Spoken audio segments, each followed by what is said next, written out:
السلام علیکم ورحمۃ اللہ وبرکاتہ ان الحمد للہ نحمده ونستعینه ونستغفره ونعوذ باللہ من شرور انفسنا ومن سیئات اعمالنا من يهده الله فلا مضل له ومن يضلل فلا هادي له واشهد ان لا اله الا الله وحده لا شريك له واشهد ان محمدا عبده ورسوله يا أيها الذين آمنوا اتقوا الله حق تقاته ولا تموتن إلا وأنتم مسلمون يا أيها الناس اتقوا ربكم الذي خلقكم من نفس واحدة وخلق منها زوجها وبث منهما رجالا كثيرا ونساء واتقوا الله الذي تساءلون به والأرحام إن الله كان عليكم رقيبا يا أيها الذين آمنوا اتقوا الله وقولوا قولا سديدا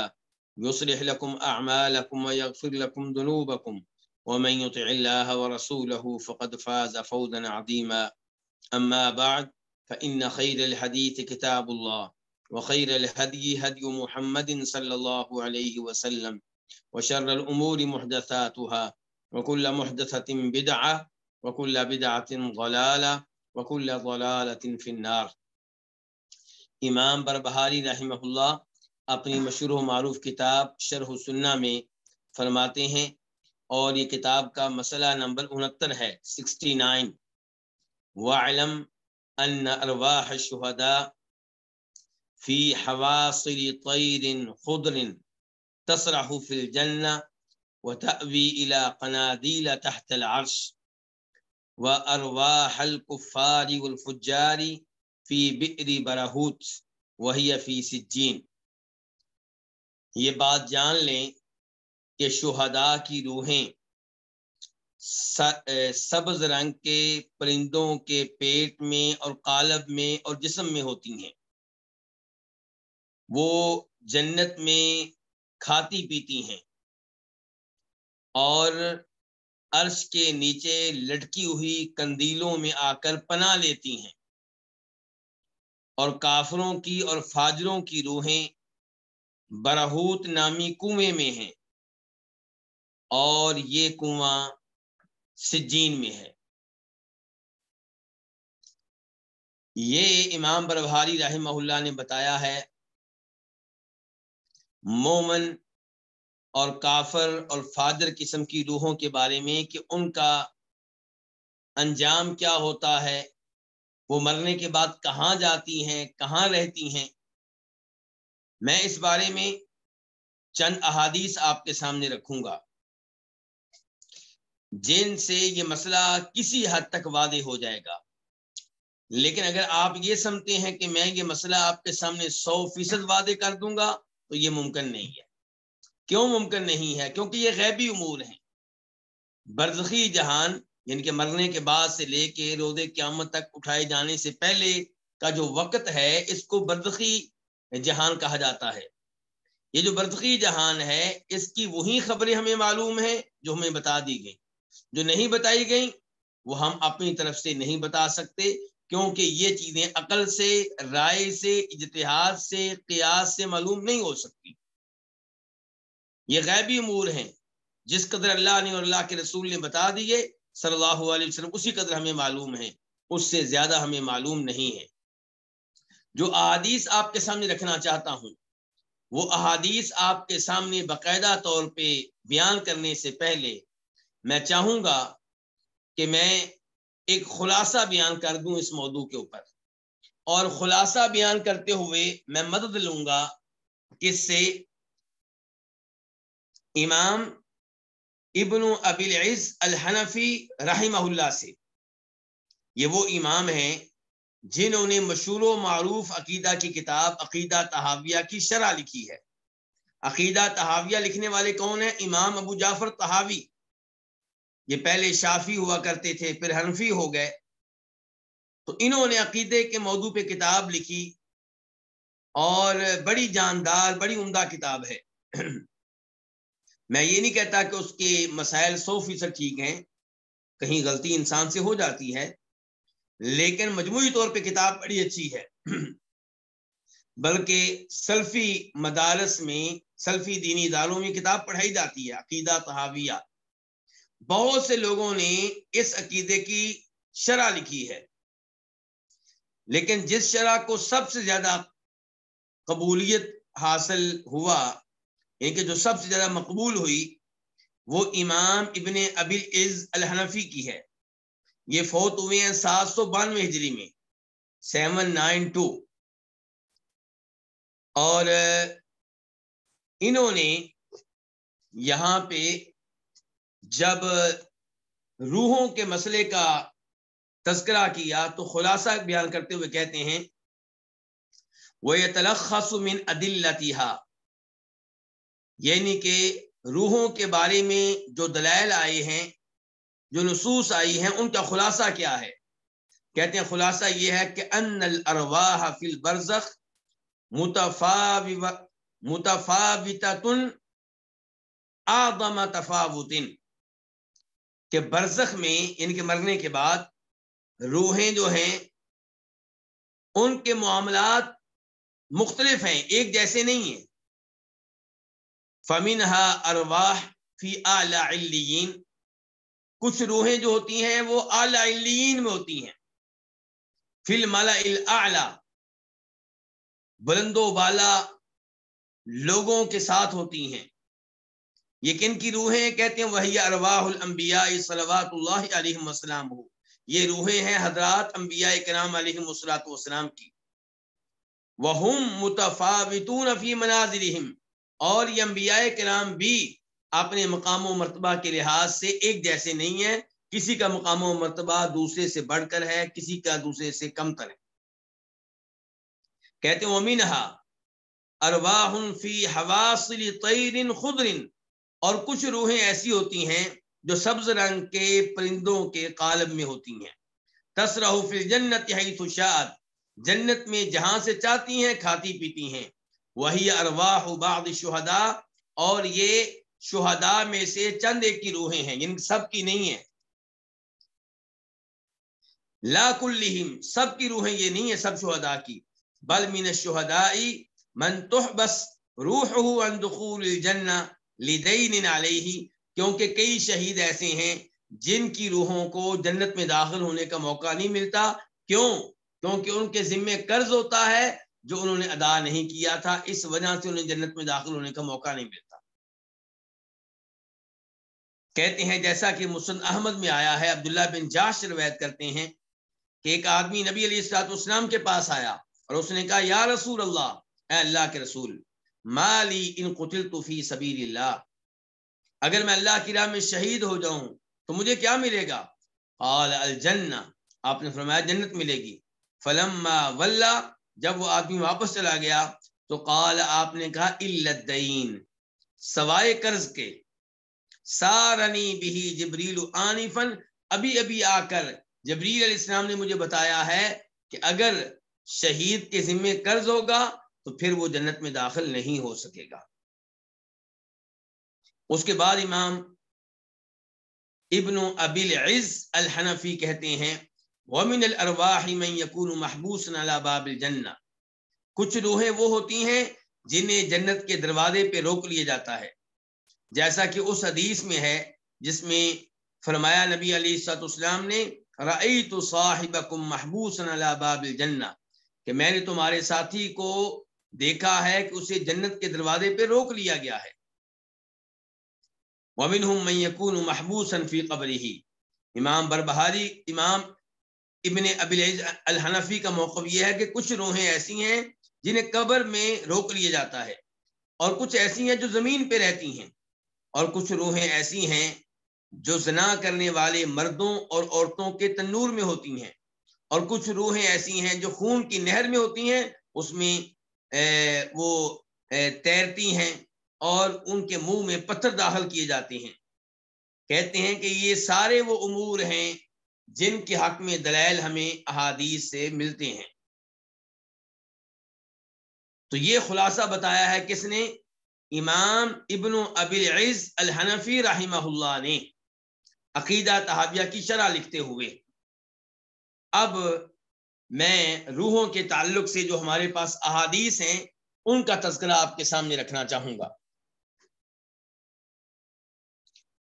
سب سے پہلے یہ مسلم شریف کی حدیث ہے، اور مسلم شریف میں اس کا نمبر ہے 1887 1887، اور ترمذی شریف میں بھی یہ حدیث موجود ہے، اور وہاں پہ اس کا نمبر ہے 3011 3011، اور یہی حدیث ابن ماجہ میں بھی آئی ہے، اور وہاں پہ اس کا نمبر ہے 2801 2801۔ اب یہ حدیث کیا ہے میں آپ کے سامنے رکھوں گا۔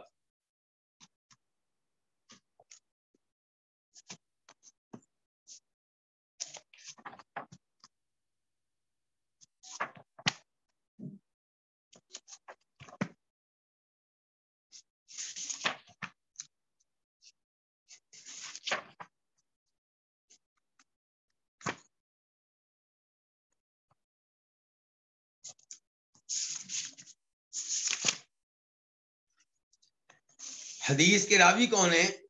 حدیث کے راوی مسروق ہیں، مسروق بن اجدہ، یہ مشہور و معروف تابعی ہیں، یعنی کہ یہ صحابی نہیں ہیں۔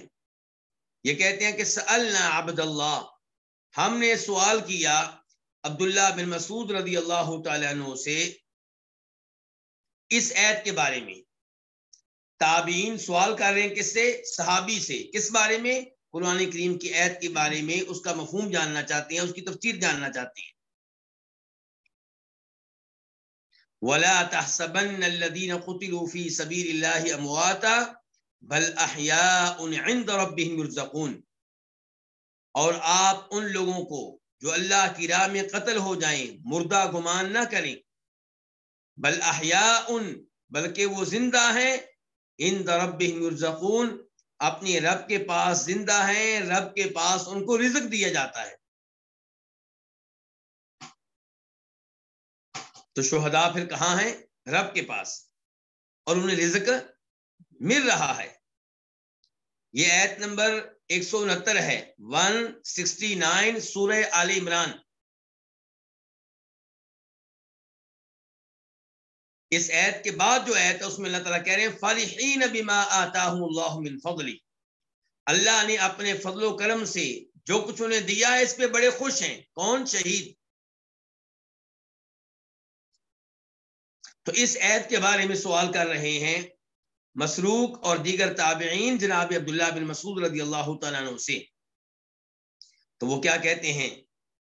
کہتے ہیں اما انا قد سألنا عن ذلك، کہ یہ بات ذہن میں رکھو کہ ہم نے اس آیت کے بارے میں سوال کیا تھا۔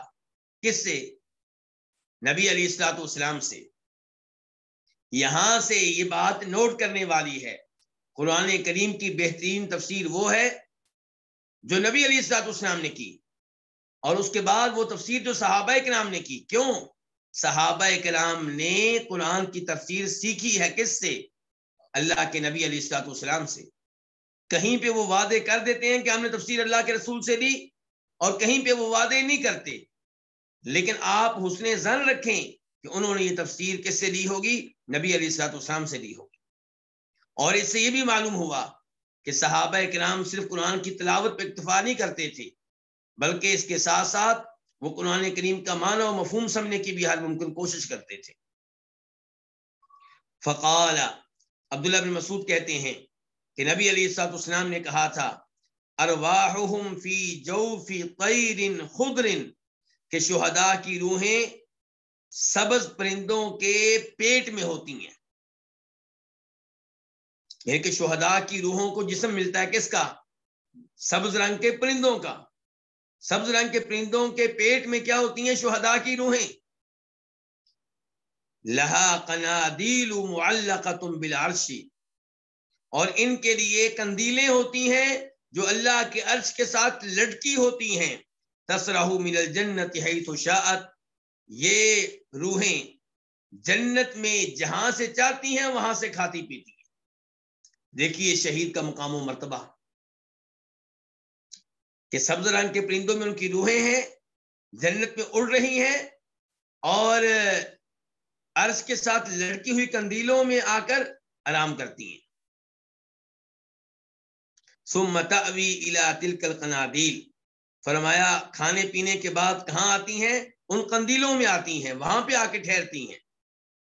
فاطلع الیہم ربہم اطلاعۃ، ان کے رب نے ایک دفعہ ان کی طرف جھانک کر دیکھا. فقال، تو اللہ تعالی نے کہا، هل تشتہون شیئا، کیا کسی چیز کی تمہیں خواہش ہے، کسی چیز کی رغبت ہے؟ قالوا ای شیء نشتہی ونحن نسرح من الجنۃ حیث شئنا، ہمیں کس چیز کی خواہش ہوگی جبکہ صورتحال یہ ہے کہ ہم جنت میں جہاں سے چاہتے ہیں کھاتے پیتے ہیں. ففعل ذلك بهم 3 مرات، اللہ تعالیٰ نے یہ ان کے ساتھ 3 مرتبہ کیا. یہ کیا؟ یہ سوال. 3 مرتبہ اللہ نے جھانک کر دیکھا اور 3 مرتبہ اللہ نے سوال کیا تمہاری کوئی خواہش ہو. فلما رأوا انہم لن یترکوا من ان یسألوا، جب وہ شہیدوں نے دیکھا کہ ان سے بار بار مطالبہ کیا جا رہا ہے کہ بتاؤ تمہاری کیا خواہش ہے، تمہاری کیا رغبت ہے، تو قالوا، انہوں نے بالآخر اپنی رغبت بتا دی. کیا؟ یا ربی، اے رب، نرید ان ترد ارواحنا، ہم چاہتے ہیں کہ تو ہماری روحیں لوٹا دے فی اجسادنا، ہمارے جسم میں. اس کا مطلب ہے کہ پہلے ان کی روحیں کہاں ہیں؟ سبز رنگ کے پرندوں کے پیٹ میں، ان کے اپنے جسم میں نہیں ہے. حتی نقتل فی سبیلک مرۃ اخری، اے اللہ تو ہماری روحیں ہماری جسم میں کیوں لٹا دے؟ تاکہ ہم جہاد کریں اور تیری راہ میں پھر شہید ہوں. فلما رآ ان لیس لهم حاجۃ تدرکوا، جب اللہ رب العزت نے دیکھا کہ انہیں کسی چیز کی خواہش نہیں ہے، جنت میں کسی چیز کی خواہش نہیں، دنیا میں جانا چاہتے ہیں اور وہ اللہ کے نظام کے خلاف ہے، تو اللہ تعالیٰ اس کے بعد اللہ نے ان کو ان کی حالت پہ چھوڑ دیا. یعنی کہ پھر نہیں پوچھا کہ تمہیں کیا چاہیے، کیونکہ دیکھ لیا کہ ان کی کوئی خواہش نہیں ہے، کوئی رغبت نہیں ہے، کوئی ان کا مطالبہ نہیں ہے. تو یہ ایک حدیث ہوئی اس مسئلے میں. اس سے کیا پتا چلا؟ اور حدیث بھی کس کتاب کی ہے؟ مسلم شریف کی، ترمذی کی اور ابن ماجہ کی. حدیث کے نمبرز میں لکھوا چکا ہوں.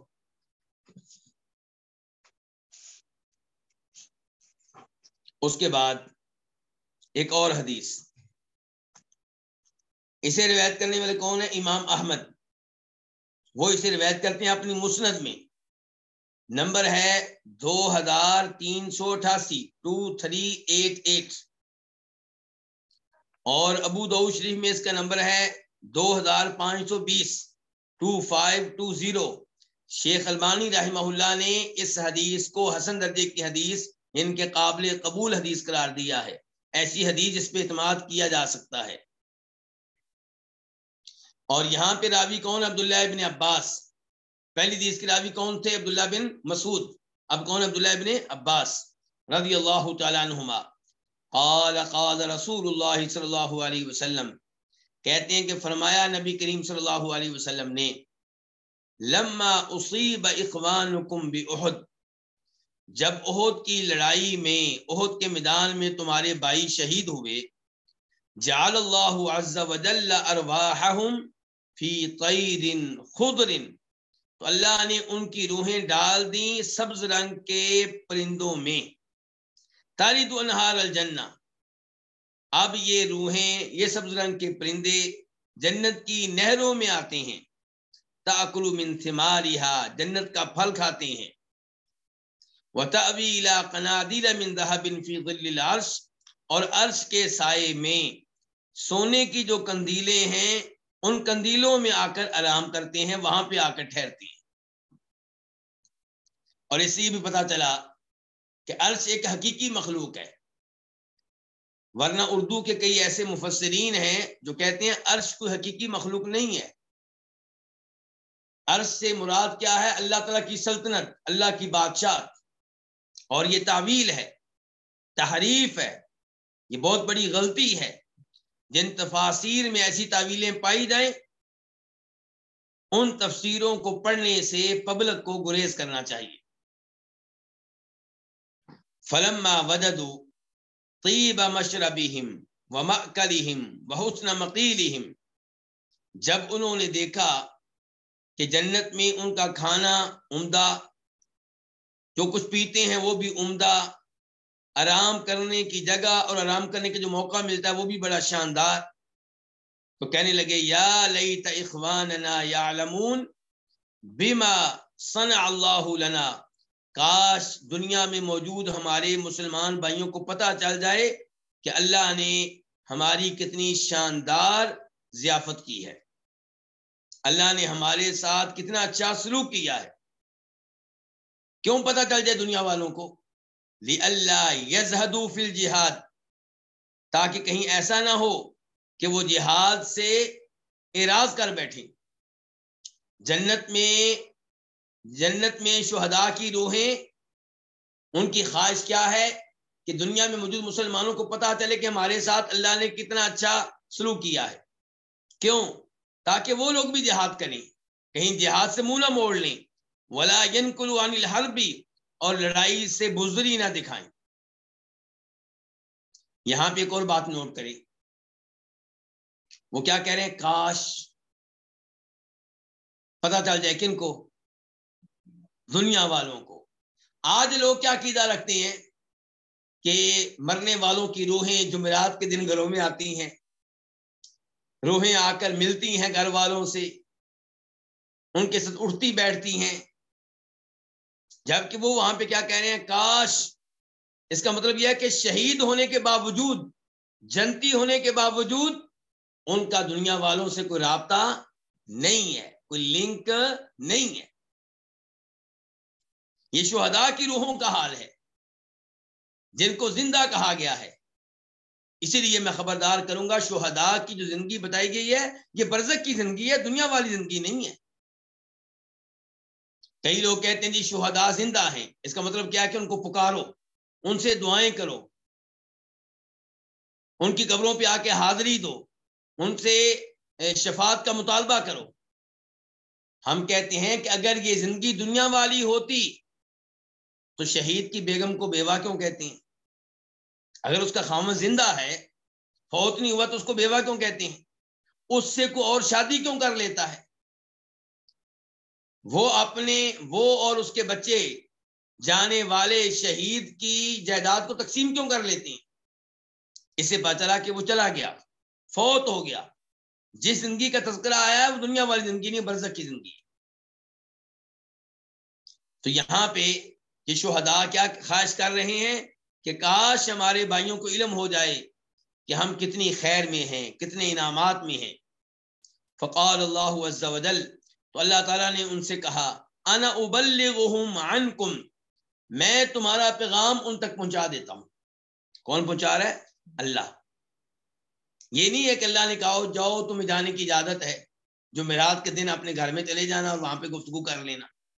فرمایا میں ان کو تمہارا پیغام پہنچا دیتا ہوں۔ فانزل اللہ عز وجل هؤلاء الآیات علی رسولہ، چنانچہ اللہ تعالیٰ نے یہ آیتیں اپنے رسول پہ نازل کی کہ ولا تحسبن الذین قتلوا فی سبیل اللہ امواتا، کہ ان لوگوں کو جو اللہ کی راہ میں قتل ہو جائیں، شہید ہو جائیں، مردہ نہ خیال کرو، بلکہ وہ زندہ ہیں۔ کہاں؟ عند ربہم، اپنے رب کے پاس، اور ان کو رزق بھی دیا جاتا ہے، اور خوش ہیں ان نعمتوں پہ جو اللہ نے ان پہ کی ہیں۔ یہ دوسری حدیث ہو گئی روحوں کے تعلق سے کہ برزخ میں وہ کہاں پہ ہیں، مرنے کے بعد کہاں جاتی ہیں۔ تیسری حدیث اسے بھی روایت کرنے والے امام احمد ہیں، مسند میں روایت کیا ہے، نمبر ہے 2390 2390، اور شیخ البانی رحمہ اللہ نے اس کو بھی حسن درجے کی روایت قرار دیا ہے۔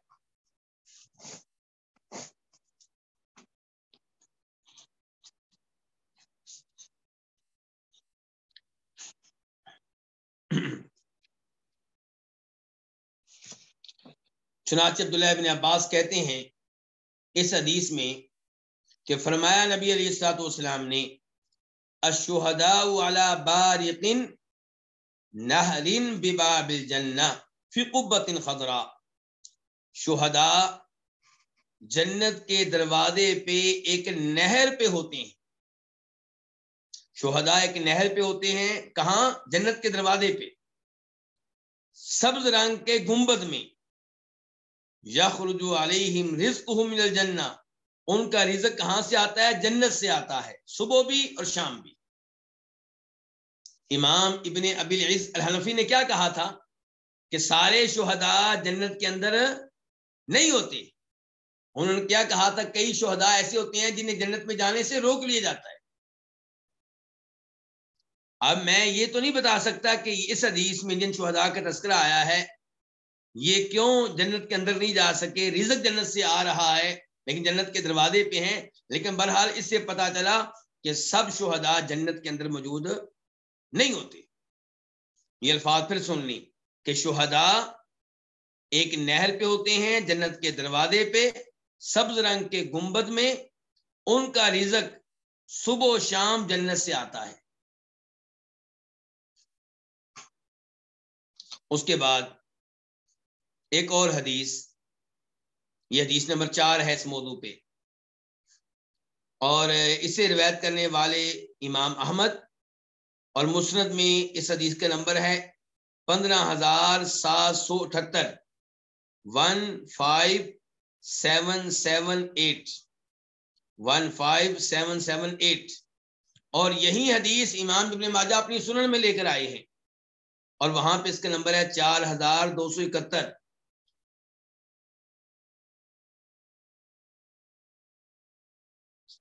یعنی کہ 4271. اور شیخ البانی رحمہ اللہ نے اس حدیث کو صحیح قرار دیا ہے. اور اس حدیث کی میں ایک عجیب بات آپ کو بتاؤں. اس حدیث کو روایت کرنے والے اماموں میں سے ایک بڑے امام کون ہے؟ امام احمد. اور آپ جانتے ہیں جو مشہور بڑے امام ہیں وہ کتنے ہیں؟ 4. ویسے تو باقی بھی بڑے بڑے امام ہیں لیکن لوگوں میں جن کی شہرت باقی رہی وہ 4 ہیں. ان میں سے جو اس حدیث کو روایت کرنے والے کون ہیں؟ امام احمد.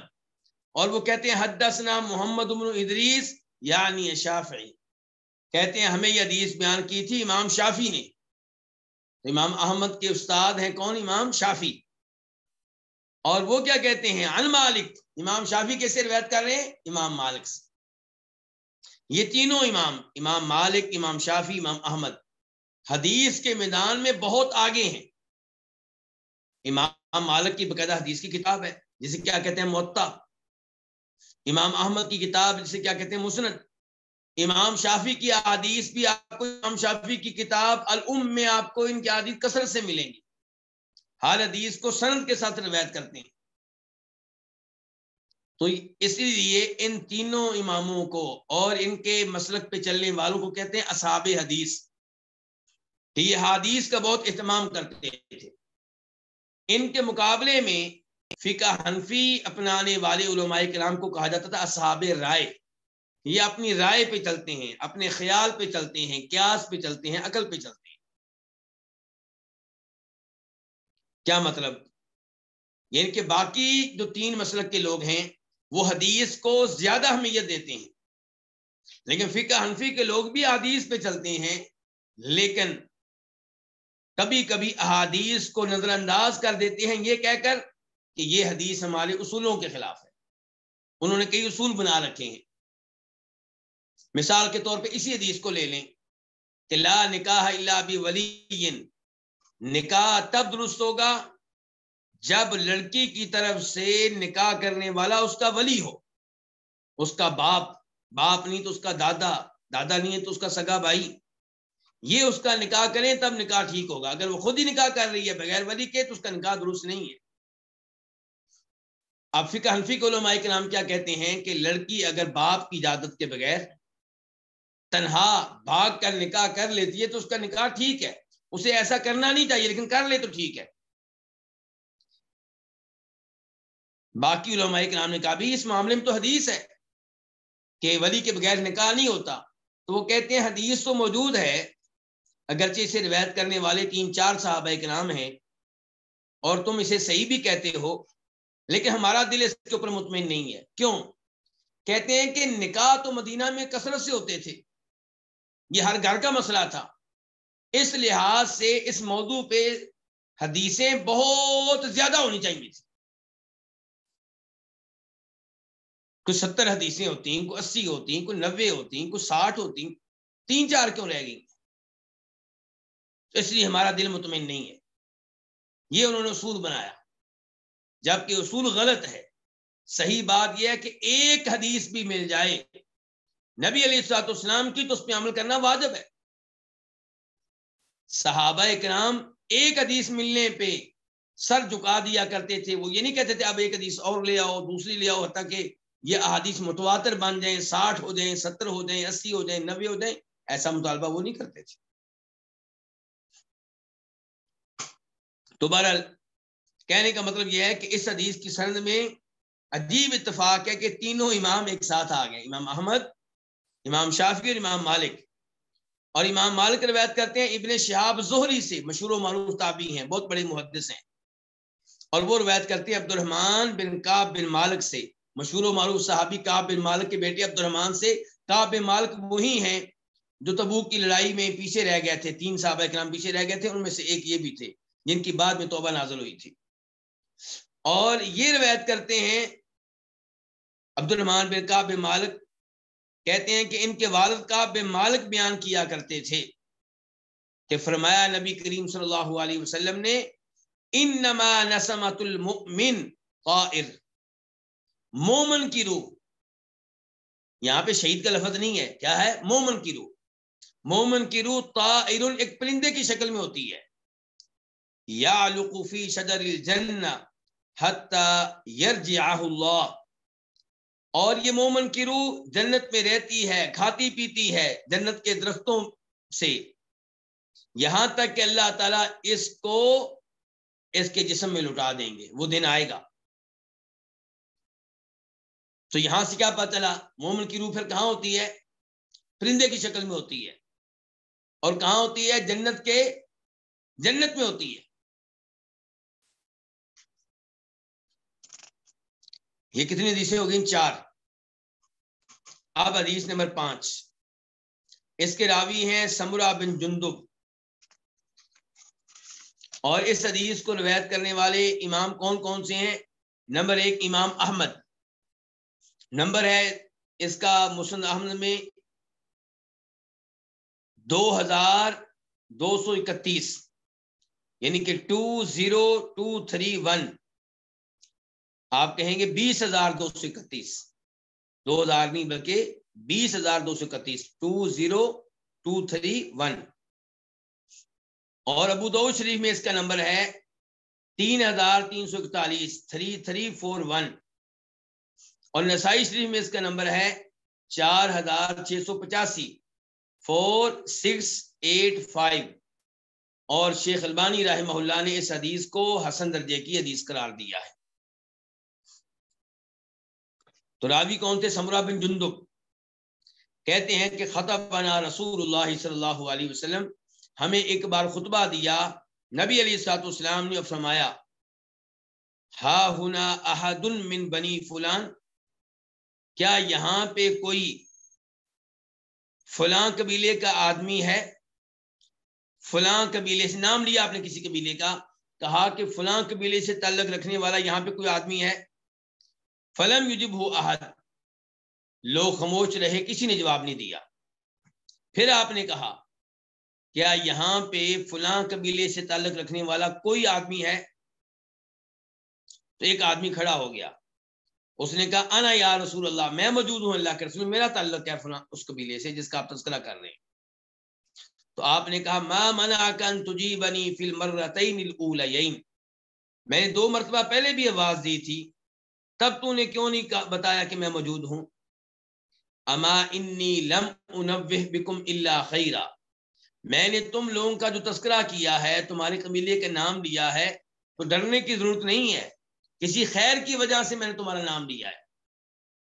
ان صاحبکم مأسور بدینہ، تمہارا ایک ساتھی، تمہارا فلاں ساتھی جو ہے، جو فوت ہو چکا ہے، وہ اپنے قرضے کی وجہ سے، جو قرضہ اس نے ادا کرنا ہے ادا کیے بغیر فوت ہوا ہے، اس کی وجہ سے اسے روک لیا گیا ہے. فَلَقَدْ رَأَيْتُهُ أَدَّى عَنْهُ، تو راوی کہتے ہیں سمرہ بن جندب، تو میں نے اس آدمی کو دیکھا کہ اس نے اس میت کی طرف سے قرضہ ادا کر دیا، حتی ما بقی احد یطلبہ بشیء، یہاں تک کہ مطالبہ کرنے والا کوئی بھی نہ بچا، کوئی ایسا آدمی نہ بچا جو یہ کہے کہ اس میت نے میرا قرضہ دینا تھا۔ تو اب یہاں پہ دیکھیں، جب تک اس نے قرضہ ادا نہیں کیا اس کو جنت میں داخل ہونے کی اجازت نہیں ملی۔ اور اس کے بعد حدیث نمبر 6، اس کے راوی کون ہے؟ جناب ابو ہریرہ رضی اللہ تعالیٰ عنہ۔ روایت کرنے والے کون کون سے امام ہیں؟ امام نسائی، اور نسائی شریف میں اس کا نمبر ہے 1833 1833۔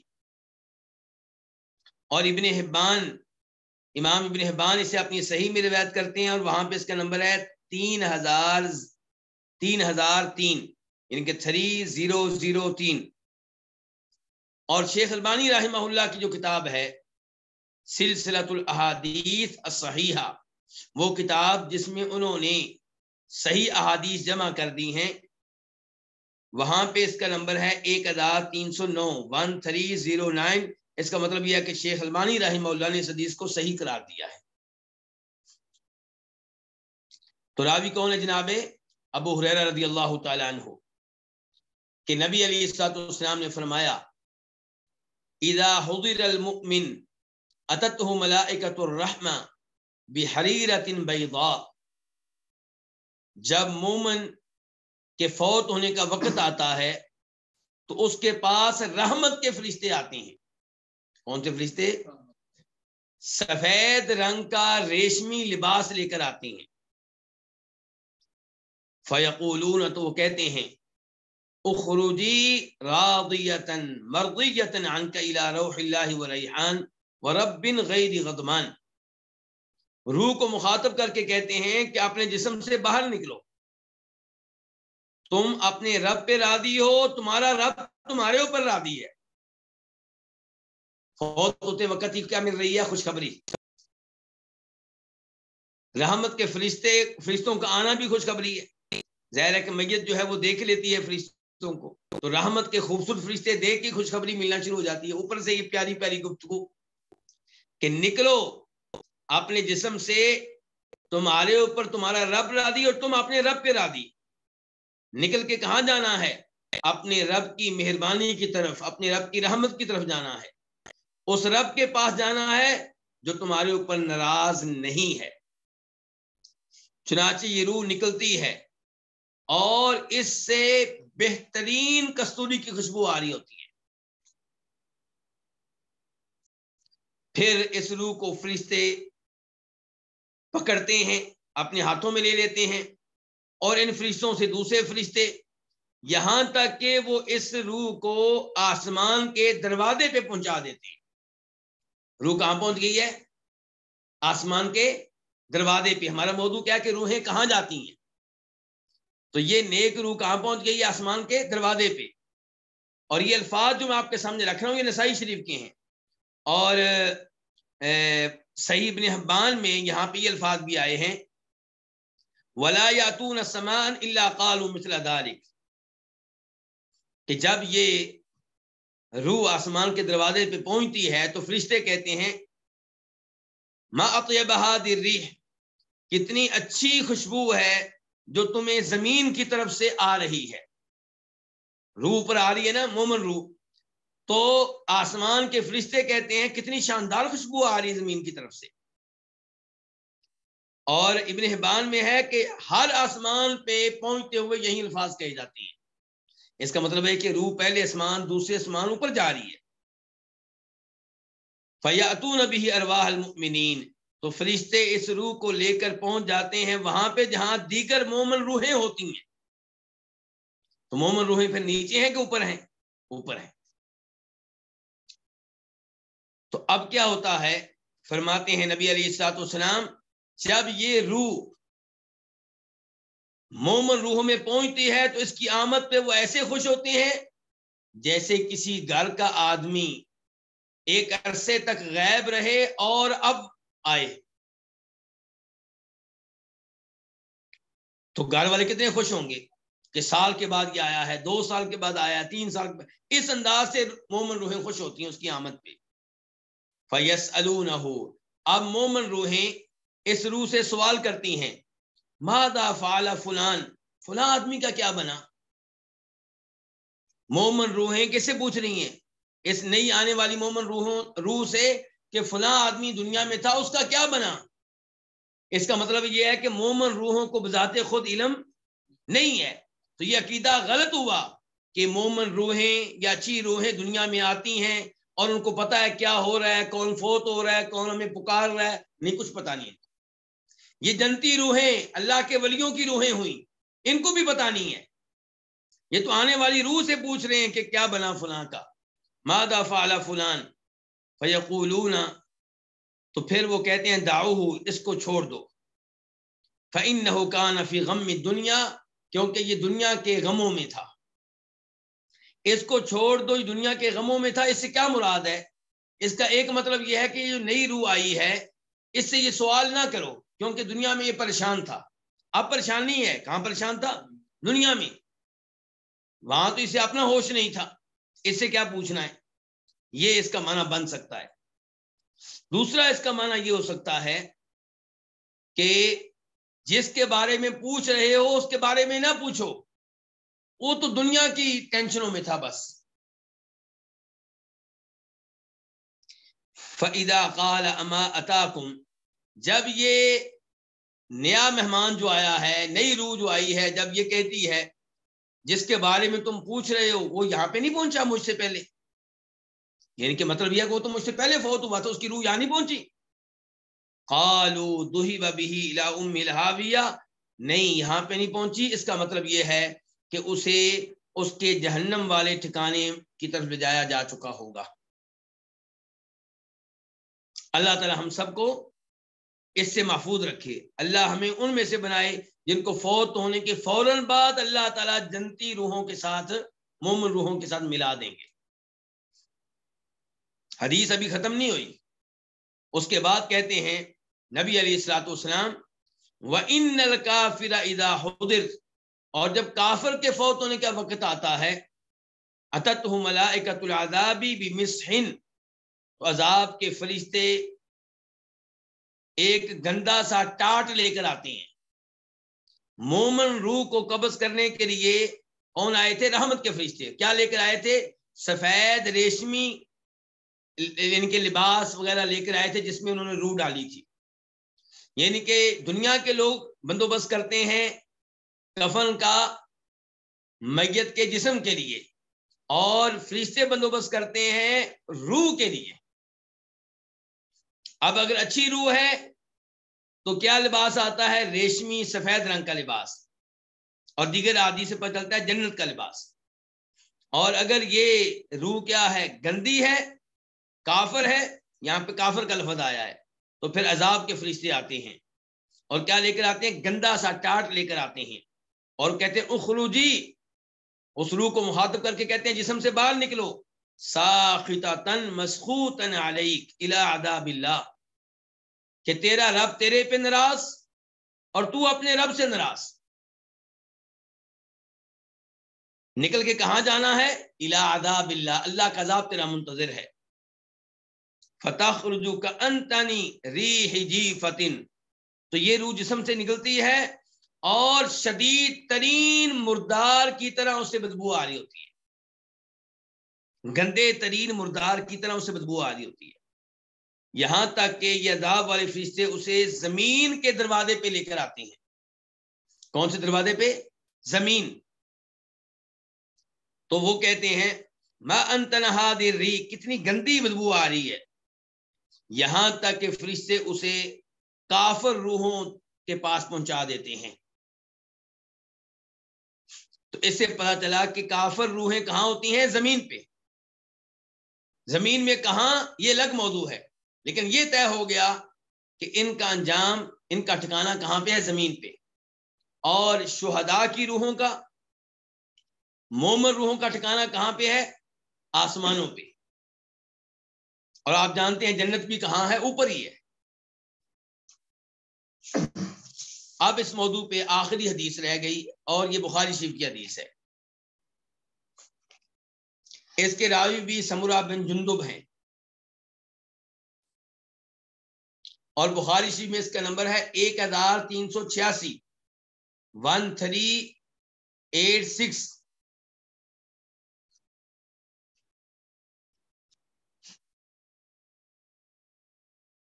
سمرہ بن جندب کہتے ہیں کان النبی صلی اللہ علیہ وسلم اذا صلی صلاۃ اقبل علینا بوجہہ کہ نبی علیہ الصلوۃ والسلام جب نماز پڑھاتے تو نماز کے بعد اپنا چہرہ ہماری طرف کر لیتے، مقتدیوں کی طرف کر لیتے. فقال فرماتے من رآ منکم اللیلۃ رؤیا تم میں سے کس نے آج رات کوئی خواب دیکھا ہے. اس کا مطلب یہ ہے کہ کس نماز کی بات ہو رہی ہے؟ نماز فجر کی. نماز فجر کے بعد پوچھتے کہ آج رات کس نے کوئی خواب دیکھا ہے. قال سمرہ بن جندب کہتے ہیں فإن رأى أحد قصها اگر کسی نے خواب دیکھا ہوتا تو بیان کر دیتا. فیقول ما شاء اللہ تو آپ اس خواب کی تعبیر کے طور پہ جو اللہ چاہتا وہ فرماتے، وہ کہتے، وہ بیان کرتے. فسألنا یوما چنانچہ ایک دن آپ نے ہم سے سوال کیا اور کہا ہر رأى أحد منکم رؤیا کیا تم میں سے کسی نے کوئی خواب دیکھا ہے؟ قلنا لا ہم نے کہا ہم نے تو کوئی خواب نہیں دیکھا. آپ نے کہا لیکنی رأیت اللیلۃ رجلین اتیانی لیکن میں نے آج رات دو آدمی دیکھے، وہ میرے پاس آئے تھے. اور یہ ذہن میں رہے کہ انبیاء کرام علیہم الصلوۃ خواب کیا ہوتے ہیں؟ دین ہوتے ہیں، اللہ کی طرف سے ہوتے ہیں، سچ ہوتے ہیں، حق ہوتے ہیں. فرمایا میرے پاس خواب میں دو آدمی آئے تھے، فاخذا بیدی انہوں نے میرا ہاتھ پکڑا، فاخرجانی الی الارض المقدسہ اور مجھے مقدس زمین پہ لے گئے، پاک زمین پہ لے گئے.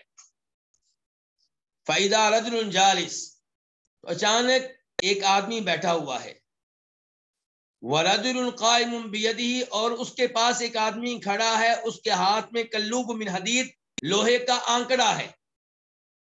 لوہے کا آنکڑا کسے کہتے ہیں؟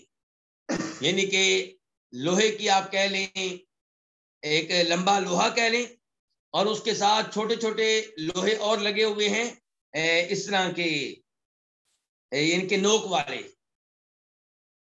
کیسے؟ نوک والے اس طرح. یدخلہ فی شدقی یہ آدمی جو کھڑا ہے یہ بیٹھے ہوئے آدمی کے جبڑے میں اس لوہے کے آنکڑے کو داخل کرتا ہے، حتی یبلغ قفاہ یہاں تک کہ لوہے کا آنکڑا اس کی گھٹی تک پہنچ جاتا ہے پیچھے. ثم یفعل بشدقہ الآخر مثل ذلک پھر یہ کھڑا ہوا آدمی اس کے دوسرے جبڑے کے ساتھ بھی ایسا ہی کرتا ہے. وَيَلْتَئِمُ شِدْقُهُ هَذَا اتنی دیر تک پہلا جبڑا ٹھیک ہو جاتا ہے. فَيَعُودُ فَيَصْنَعُ مِثْلَهُ تو وہ ایسا اس کے ساتھ کرتا ہی رہتا ہے، یہ سزا ملتی رہتی ہے. قُلْتُ مَا هَذَا میں نے کہا یہ کیا ہے؟ تو ان دو آدمیوں نے کہا انطلق آگے چلی. ہم آگے چلے یہاں تک کہ ہم ایک آدمی کے پاس آئے جو اپنی گدی کے بال لیٹا ہوا تھا، ان کے سیدھا لیٹا ہوا تھا، اور ایک آدمی اس کے سر کے پاس کھڑا تھا، کیا لے کر؟ ایک پتھر یا چٹان لے کر. فَيَشْدَغُ بِهِ رَأْسًا اس پتھر کے ساتھ وہ اس کے سر کو کچل رہا تھا. جب وہ پتھر مارتا اسے تو پتھر دور چلا جاتا، پھر یہ آدمی پتھر کو لانے کے لیے جاتا. کون؟ یہ پتھر مارنے والا. جب واپس آتا تو اس آدمی کا سر ٹھیک ہو جاتا، یہ پھر اس کو پر حملہ کرتا اور اس کے سر کو کچلتا. کس کے ساتھ؟ پتھر کے ساتھ.